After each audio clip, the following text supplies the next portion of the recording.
дәурен шалқып жатқан айдындайын. Астынан алды қырдың шыққан даусың жетеген құлағына қалқадайды.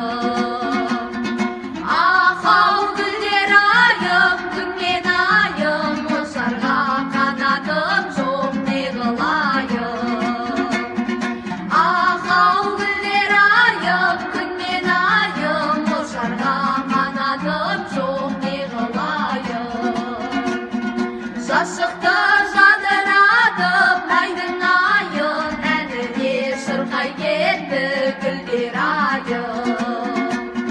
Шығады ащы даусың, әнге салсаң, қарағым сен есіме алған сайын. Ақау гүлдер айым, күнмен айым, ұшарға қанатым жоқ не қылайын. Ақау гүлдер айым, күнмен айым, ұшарға қанатым жоқ не қылайын.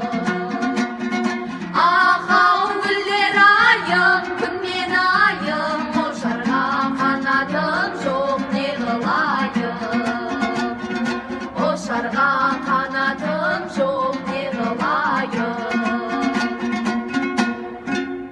Дәстүрлі ән жанры бойынша Гран-при иегерлері трио Жәдігер Балауса, Амангелдиева Аселя, Ибрагимова Мадина деген балалар. Республикалық балдармен жасөспірімдер өнер байқауында дәстүрлі ән жанры бойынша үздік өнер көрсеткені үшін Әділқазы төрағасы Өскінбаев, Гүлгүл қазына қорының директоры Ерназарованың дипломы, 3-ші республикалық балалар байқауының дипломы, Гран-при Амангелдиева Аселяға берілді.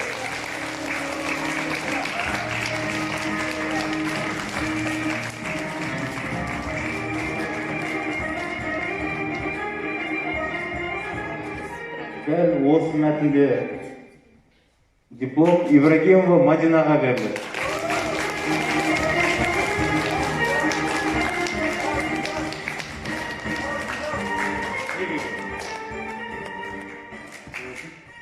Осы мәтінде Жәдігер Балаусаға беріледі.